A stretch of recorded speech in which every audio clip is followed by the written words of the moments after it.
गजोधर सज्जनपुर में रहने वाला वैसे तो एक ब्राह्मण था, लेकिन वो बहुत ही गरीब था। गजोधर अपनी पत्नी संजना के साथ रहता था। वो स्वभाव का बड़ा ही अच्छा व्यक्ति था। गांव के सभी लोग उसे बहुत पसंद करते थे, क्योंकि वो सबकी मदद करता था। एक बार गांव की पंचायत में गजोधर और संजना की हालत अच्छी नहीं है। बेचारा किसी से कुछ कहता तो नहीं, परंतु उसकी स्थिति हम सब जानते हैं। सही कह रहे हो मोहन, हम सबको मिलकर गजोधर और संजना के लिए कुछ करना चाहिए। आखिर बच्चे तो वो हमारे ही गांव के हैं।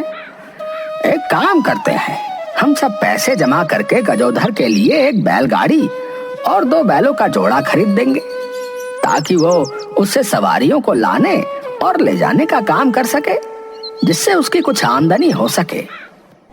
गांव वालों ने चंदा इकट्ठा किया और मुखिया जी की देखरेख में गजोधर के लिए एक बैलगाड़ी खरीदी गई। देखो गजोधर, सब गांव वालों की मदद से आज तुम्हें ये बैलगाड़ी दी जा रही है, ठीक है? इससे तुम अपने परिवार का जो है भरण पोषण ईमानदारी से करो, ठीक है? क्योंकि तुमने आज तक सब गांव वालों की हमेशा मदद की है भैया। धन्यवाद मुखिया जी, मेरे धन्य भाग हैं जो मैं ऐसे गांव में रह रहा हूँ। मैं सब गांव वालों का आभारी हूँ। गजोधर उस बैलगाड़ी में सवारियां लाने और ले जाने का काम कर अपना गुजर बसर करने लगा। एक दिन गजोधर जब शहर से गांव वापस आ रहा था तो उसे रास्ते में एक सेठ जी और साधु बाबा मिले। तुम गांव जाने का कितना पैसा लोगे? सेठ जी आपसे 5 रुपए लूंगा और बाबा से 2 रुपए लूंगा। ऐसा क्यों? सेठ जी, आपकी आमदनी ज्यादा है, इसलिए आपसे 5 रुपए लूंगा, जो कि गांव तक जाने का उचित किराया है। लेकिन बाबा से 2 रुपए लूंगा, क्योंकि वो तो अपनी गुजर बसर करने के लिए लोगों के दिए हुए दान पर आश्रित रहते हैं। इसलिए मैं उनसे किराया कम लूंगा और ये सोचूंगा कि मैंने 3 रुपए दान कर दिए।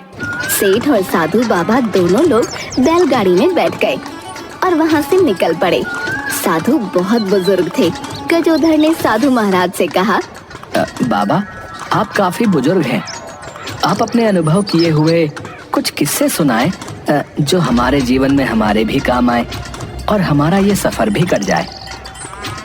मैं तुम्हें अपने अनुभव का एक किस्सा सुनाता हूँ, लेकिन उसका मैं 1 रुपया लूंगा। ठीक है साधु महाराज, आप किस्सा सुनाइए। अगर कोई बात 4 आदमी एक साथ मिलकर तुमसे कहें तो तुम्हें वो बात मान लेनी चाहिए और उस काम को कर लेना चाहिए। अब उसके बाद साधु महाराज, ये बात तो यहीं खत्म हो गई। दूसरी बात के फिर से 1 रुपया लूंगा। ठीक है महाराज, सुनाइए। जब भी किसी नदी के घाट पर स्नान करने जाओ तो उस घाट पर स्नान करना जहां पर लोगों की भीड़ ना हो। भीड़ भाड़ वाले घाट पर स्नान मत करना। आगे बताइए साधु महाराज। ये बात यहीं खत्म हो गई। अगर आगे की बात सुननी है तो 1 रुपया और लगेगा। सेठ जी से तो मैं 5 रुपए लेने वाला हूँ। अभी भी मेरे पास 1 रुपए का मुनाफा है। मैं एक और बात सुन सकता हूँ। महाराज, कृपया करके एक बात और सुना दें। अगर कोई बात छुपाना चाहते हो या कोई भेद किसी से गुप्त रखना चाहते हो तो वो बात अपनी पत्नी से भी कभी मत कहना। महाराज, बातों बातों में हम लोग गांव पहुंच गए। गजोधर सवारियों को उतार अपने घर लौट आता है। दूसरे दिन गजोधर फिर से शहर जाता है, जहां उसे कुछ लोगों की भीड़ दिखाई देती है। उत्सुकतावश वो भी भीड़ के अंदर जाता है और उसे पता चलता है कि वहां सड़क पर एक व्यक्ति मरा पड़ा है।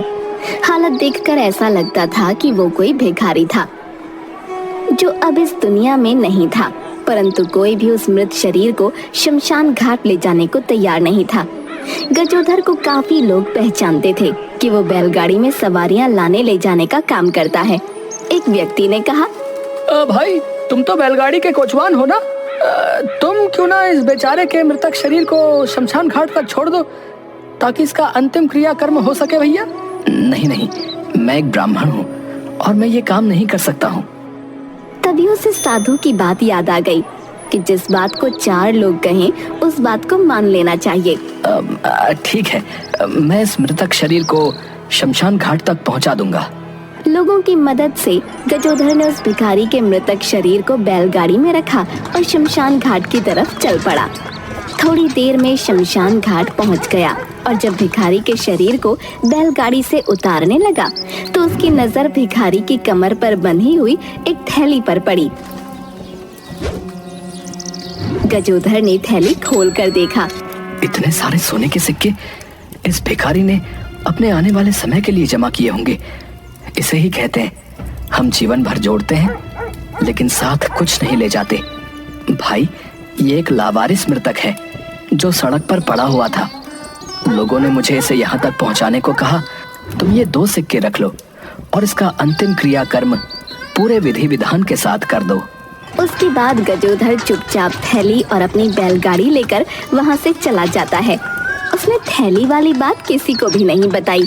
रास्ते में वो खुद से बोला, आज मैं एक भिखारी के मृतक शरीर को उठाकर शमशान तक ले गया। शायद इसी पुण्य के फल स्वरूप मुझे ये सोने के सिक्कों की थैली मिली है। मैं एक काम करता हूँ, पहले नदी के घाट पर जाकर स्नान करता हूँ और अपनी बैलगाड़ी को भी धो लेता हूँ, फिर घर जाऊंगा। स्नान करने वो नदी के घाट पर गया और देखा वहाँ बहुत सारे लोग स्नान करने के लिए पहले से ही मौजूद थे। वो स्नान करने जाने वाला था कि उसे यदि नदी में स्नान करना है तो भीड़ भाड़ वाले घाट पर स्नान नहीं करना। ऐसी जगह पर स्नान करना जहाँ पर कोई ना हो। वो अपनी बैलगाड़ी लेकर थोड़ा और आगे चला गया जहाँ नदी के तट पर लोग नहीं थे। उसने वहाँ पर बैलगाड़ी रोककर स्नान किया और बैलगाड़ी को भी धुला। फिर वो घर के लिए चल पड़ा। घर पहुंचकर गजोधर ने अपने मन में कहा, पहले मैं ये थैली कहीं सुरक्षित जगह पर रख देता हूँ, क्योंकि अगर किसी को पता चला कि मेरे पास इतना धन है तो ये उचित नहीं होगा। जैसे ही वो थैली रखने के लिए अपनी कमर पर हाथ लगाता है तो देखता है कि उसके पास तो थैली है ही नहीं। ये मैंने क्या कर दिया? स्नान करने के लिए मैंने घाट पर अपने कपड़े निकाले थे और स्नान के बाद मैंने कपड़े तो पहन लिए, परंतु वो थैली उठाना भूल गया। अब तो रात भी हो गई है। इस समय अगर मैं वहां जाऊंगा तो कुछ भी दिखाई नहीं देगा। अब तो मुझे किसी भी हालत में सुबह होने तक का इंतजार करना होगा। मैं आपके लिए खाना परोस देती हूँ, आप गरम गरम खा लीजिए। मुझे भूख नहीं है। क्या बात हो गई? आपकी तबीयत तो ठीक है? तबीयत तो ठीक है, बस खाना खाने का दिल नहीं है। मैं सोने जा रहा हूँ, सुबह मुझे जल्दी जाना है काम पर। उस रात जल्दी सोने अपने बिस्तर पर चला गया, लेकिन गजोधर रात भर बेचैन रहा, जैसे उसकी आंखों की नींद ही गायब हो गई थी। बस सुबह जल्दी उठा और जाने के लिए तैयार हो गया। आज तुम इतनी जल्दी क्यों जा रहे हो? मैंने कहा तो था कि आज मुझे एक जरूरी काम से सवारी को शहर पहुंचाना है, इसीलिए मैं जल्दी जा रहा हूँ। चाय तो पी लो, कुछ खा लो। नहीं नहीं, इतना समय नहीं है, मैं शहर में ही कुछ खा लूंगा। तुम फिक्र मत करो, बस अपना ध्यान रखना। गजोधर घाट के लिए निकल पड़ा। रास्ते में गजोधर खुद से बोला, भगवान, बस मुझे वो थैली वापस मिल जाए। लेकिन अगर वो थैली मुझे नहीं मिलती है तो मैं ये समझ लूंगा कि वो मेरी किस्मत की नहीं थी। वो नदी के घाट पर पहुंचा तो उसने देखा कि थैली वहीं पर रखी हुई है, क्योंकि उस घाट पर कोई आता नहीं था, इसलिए थैली पर किसी की नजर नहीं पड़ी और वो थैली सुरक्षित रही। अच्छा हुआ जो मैंने साधु महाराज की बात मानी। अगर मैं भीड़ भाड़ वाले घाट पर नहाने जाता तो अवश्य मेरी थैली किसी और को मिल जाती और मेरे हाथ आया हुआ मेरे मुंह भी नहीं लगता। आपका लाखों करोड़ों धन्यवाद साधु महाराज, जो आपने अपने अनुभव से बातें बताई थी, सच में जीवन में काम आ रही हैं। अब मैं जल्दी घर जाकर इस थैली को किसी सुरक्षित जगह पर छुपा देता हूँ और फिर जरूरत के अनुसार थोड़ा थोड़ा धन खर्च करूंगा।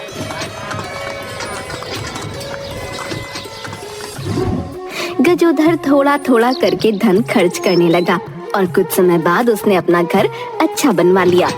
परंतु बैलगाड़ी में सवारी लाने ले जाने का काम उसने नहीं छोड़ा। गजोधर के पड़ोस में रहने वाला धनीराम गजोधर की तरक्की देखकर उससे ईर्ष्या करने लगा। एक दिन धनीराम अपनी पत्नी कलावती से बोला, मुझे एक बात समझ में नहीं आती है कि ये गजोधर जो है बैलगाड़ी में सवारियों को लाने ले जाने का काम करता है, फिर भी इसने अपना घर कितना अच्छा बनवा लिया है भाई। और जहाँ पहले उनके पास जो है खाने को भी नहीं रहता था, आज देखो उनकी स्थिति कितनी अच्छी हो गई है। बात तो आप सही कह रहे हैं। भला बैलगाड़ी में सवारी लाने ले जाने का काम करने से इतने पैसे थोड़े मिलते हैं। और उस संजना को तो देखो, पहले कैसे फटी पुरानी साड़ियाँ पहनती थी और अब शहर से लाई हुई चमकती हुई साड़ियाँ पहनती है वो। हमें पता लगाना होगा इन सब के पीछे राज क्या है, समझ रही है ना। गजोधर से तो कुछ पूछा नहीं जा सकता क्योंकि वो काफी चालाक है। परंतु तुम एक काम करो, उसकी पत्नी के पास जाओ और बातों बातों में उससे गजोधर की कमाई का जरिया पूछ कर आना। मैं अभी जाती हूँ, शुभ काम में तेरी कैसी।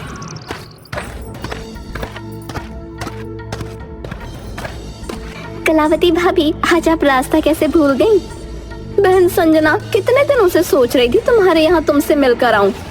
आप तो हमारे घर कभी आती नहीं, हम गरीब जो ठहरे। नहीं नहीं संजना, ऐसी बात नहीं है, बस घर के कामों से समय ही नहीं मिलता। बहन, तुम्हारे दिन तो अचानक बदलने लगे हैं। अब तो तुम्हारा घर भी बड़ा हो गया है और सुंदर बन गया है। तुम्हारी स्थिति तो पहले से बहुत अच्छी हो गई है। पर ये तो बताओ, ये सब हुआ कैसे? ये तो मैं नहीं जानती, लेकिन मेरे पति बहुत मेहनत करते हैं। अरे बहन, तुम नहीं जानती इन पतियों को। अपनी सारी बातें हमें थोड़ी ना बताते हैं, लेकिन हमारा फर्ज बनता है कि हमें हर बात पता होनी चाहिए। आप सच कह रही हैं भाभी, मैं तो कभी कुछ पूछती ही नहीं हूँ। यही तो गलती करती हो बहन, तुम बहुत भोली हो। इसलिए मेरा फर्ज बनता है तुम्हें समझाना।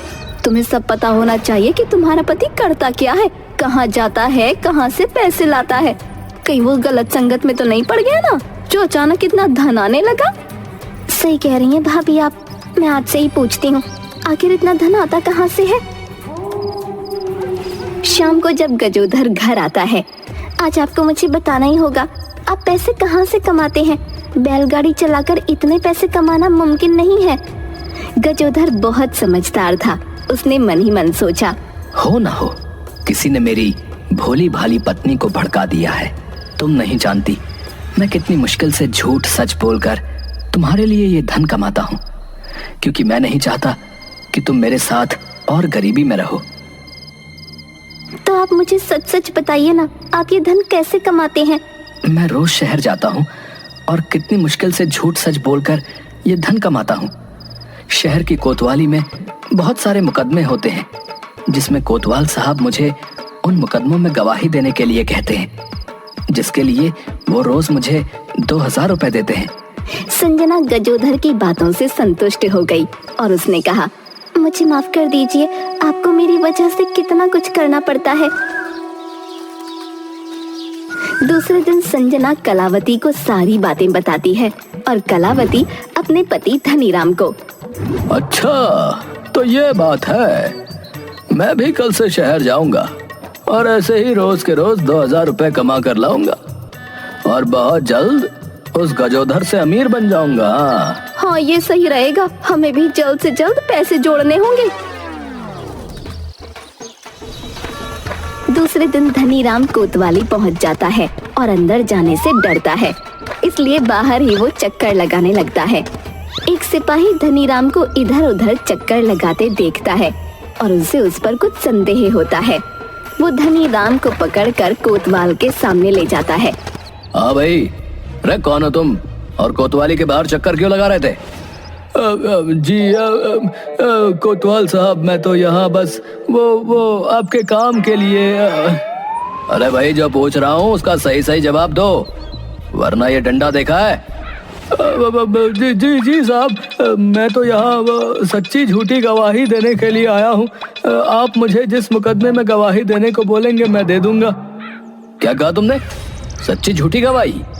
जी जी जी साहब, आप मुझे 2000 की जगह 1500 भी दे देंगे तो भी मैं खुशी खुशी ये काम कर लूंगा साहब। कोतवाल बहुत ईमानदार आदमी था और धनीराम की सच्ची झूठी गवाही की बात सुनकर गुस्सा हो जाता है और सिपाही को आदेश देता है। अरे भाई, इस दुष्ट आदमी को कैद खाने में डाल दो और सारा दिन इस पर 100 डंडे बरसाओ। फिर शाम को अगर इसका दिमाग सही हो जाए तो इसे छोड़ देना। धनीराम पूरा दिन डंडे खाता रहा और उसकी हालत खराब हो गई। अरे कोतवाल साहब, अब गलती से भी कभी झूठी गवाही देने की नहीं सोचूंगा। अब तो जाने दीजिए। पूरा बदन दर्द कर रहा है। अब तो कुछ महीनों तक बैठना भी मुश्किल है। और अगर गलती से भी गलती की और ऐसा विचार आया तो इसको याद कर लेना, समझ गए? अरे नहीं साहब, मरवा दिया रे इस गजोधर ने तो। शाम को जब वो घर जाने के लिए बाहर निकला तो वो ये समझ चुका था कि गजोधर एक बहुत चतुर इंसान है और उससे दुश्मनी लेना ठीक नहीं है। अरे ये गजोधर और उसकी पत्नी बहुत चतुर हैं। इनसे दूर रहना ही सही रहेगा। चला भी नहीं जा रहा है। उस दिन के बाद उसने कभी गजोधर के धन के रहस्य के बारे में जानने की कोशिश नहीं की और दूसरी तरफ गजोधर ने अपना सवारी का काम नहीं छोड़ा और मिले हुए धन को संभाल कर खर्च करते हुए अपना जीवन खुशी खुशी बिताता रहा।